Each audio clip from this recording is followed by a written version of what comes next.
Thank you and good afternoon. This is Sam Vaughan for Sam Sports Report. Today we're going to Denis Gates smack, and we'll get started with that right now. If not, then in a home game, we'll get started on that. This is Sam Vaughan for Sam Sports Report. As we said, I have decided that even if Mizzou goes 0-18, even though I was pissed last week, I thought that Denis Gates deserves at least one more year, even if they do go 0-18 and 0-4. Mike Anderson is the comparison of the first one that was after Mike. That was after Quinn Snyder. So I'll go over them quickly. After the third season of the two first seasons of not making the tournament and going 16-16, obviously Coach Anderson was on the brinks of his job. But in the third season, he went to the Elite Eight and led Missouri for two more seasons after his fourth and fifth season to a tournament and would lose in the second round. That would be the final Missouri tournament game until Denis Gates won one. He would lose his last game as a Tiger in the NCAA tournament first round and then would go to Arkansas. Now we'll move on to Frank Haith, who met expectations the first season, and was really good and brought him all the way to a 2 seed, but was upset in the first round by 15 to a 2, and was the first schools to do that after Frank Haith was not able to make expectations the next 2 seasons and lose in the first round of the next season, and then in the third season would go to the NIT and would be out and go to Tulsa after the Missouri led the NIT. So not a very good 2 years, his last 2 seasons. After Kim Anderson was one of the worst division coaches in immediate modern era, the worst coach in Mizzou history. Sorry, good guy, but just can't give him, just wasn't a good coach. Then it was on to Conzo Martin, who Mizzou did okay with in the mix, but some not successful seasons. Out on his 5th season, made the NCAA tournament twice, but lost in the first game. So maybe your answer is yes, Denis Gates better than Conzo. So yes, Denis Gates has achieved more than the 3 of the 5 coaches, definitely 4 of the 5, definitely 1 of the 5, and 2 out of the 5, and probably really 4 out of 5 is the only coach Mike Anderson I'd rather have. So if not, then in the home game, yes, he went the high school route for recruits this year, and most people will go for the transfer route. But if Mizzou makes the NCAA tournament, he keeps his job in. If he doesn't, that's as simple. It's just that simple. And maybe the Missouri Tigers of next year can make the Sweet 16, although I think it's slightest hopes. So my answer to your question, if not, then at whom, other than Mike Anderson, I can't answer that question, so they probably can't hire anybody better right now. And so let's give Denis Gates a 3rd season. Now, even though I was up in the air last week. Now let's listen into 8-10, more on that. This is Sam Vaughan for Sam Sports Report, signing off on Wednesday, February 7th.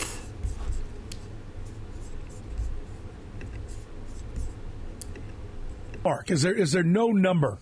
You know, we sat there with Bruce Weber for a long time. I just looked at their 18 conference. 18 conference games, not okay. 6. They were 11-7 last year. Okay, so, Bruce Weber had good years and then he had a couple of bad years. At some point, you have to have a line and say, here's where we are, this is what it has to be. Nobody set that line. What kicks can down the road, what gets him fired. Is there a conference record you can have where you go, that is so bad that this is doomed? If you failed this bad on this year, Why would you think you can do all the things necessary to go win a conference championship, which I would think in basketball, isn't that the sport that Mizzou is supposed to have the easiest path to succeeding in? And when the football program can win 10 wins, I'm sorry, but Eli Drinkwitz's success, does it not show that, look, in the harder sport, second place to only Georgia, 3 quarters again, second year in a row with Georgia. What is now the top dog, certainly in that division, and I think especially with Nick Saban stepping away, the top dog in the conference. The harder sport for Mizzou to compete in football, they competed at the highest level. Didn't achieve the highest level, but they competed at the highest level in football. Not there. No, I still same. think basketball would be an easier. The SEC winning the SEC in basketball would be easier for Mizzou than winning football.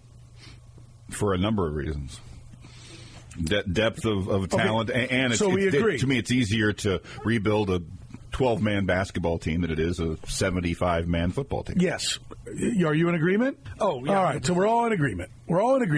So what is there a mark that at the end of this year you look at and go, this doesn't work, we're out? And let me offer one more thing. Whether I would or whether I think they would. You. Okay. They do what they do. Right. We do what's right. Yes, exactly. Okay? They screw around over in the goof box all they want. Right. We, that's like everybody, that's not just Mizzou. We will set the standard. All right? May make your future. So I would offer this. Is it different now that there is a transfer portal and NIL?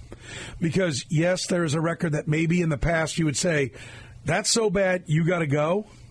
But now in an era where you can pretty much build an entirely new team in one off season, because in the past you're like, okay, this team did not win a conference game.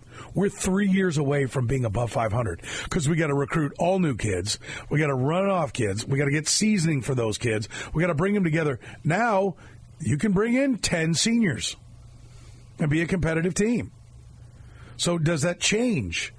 That, like, yes, mulligans should be granted much more frequently, much more willingly now, because a coach can say, all right, we're doing an about face. I will push all of this out, and we will go get somebody new. So keep that in your mind. It is different now than even when Kim Anderson, who got multiple years, down at the bottom, maybe now it is more of a cumulative, like, well, we know we can jumpstart it pretty quick. You go 2 years down at the bottom, or 2 of 3, and you say, well, this guy has no consistency. He can't. All he's doing is selling playing time. When it rock bottoms, he sells a bunch of playing time, gets some good players. We have some success. Was it second round? Yes. Last year? Yeah. Yeah, but they were wearing, because of an upset, they were wearing their white jerseys in the second They round. lost to Princeton, I think. Princeton, they lost to. Then you view that a little bit differently as well. I don't know. Is there a mark this team needs to have? Because this was supposed to be the get right. 5.5-point favorites when we were on the air. I don't know what it tipped off at, but 5.5-point favorites when we were on the air yesterday, and a complete no-show yet again. I don't know that there is because of two things. One, but I'm thinking, oh, God, with 0-18, it's hard for me to put a number out there that I don't really think is possible. Okay, Mizzou and basketball is 0-9, 0-8. If they got to, is there a number? I know it was so good last year, but is there a number where you say, if they're 0-18, you got to fire the coach, or you just stick? I think you got to stick with Dennis Gates. He had such a great year last year. After one down year like this, I don't know that you let him go. I don't know if you want to start over again with another new coach. They've had a lot of coaches here in the last 15 years or so. I think you stick with him and see if he can, get it going again next season. If he has another bad year next year, then you might say, oh, maybe we need to move on. But I think he'll be back, and I think he should be back despite the struggles this season.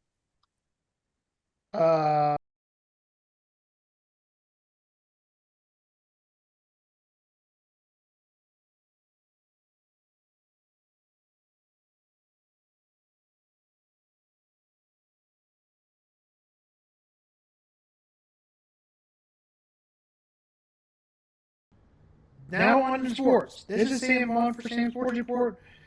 The San Francisco 49ers play the Kansas City Chiefs. No injury updates for the 49ers, and they stay pretty healthy. For the Chiefs, Charles Omenihu is on the IR as he tore his ACL last week. That's not good news for the Chiefs, as he forced a fumble and had some good amount of sacks this year, and also worse that fumble in the playoffs. Sky Moore, questionable.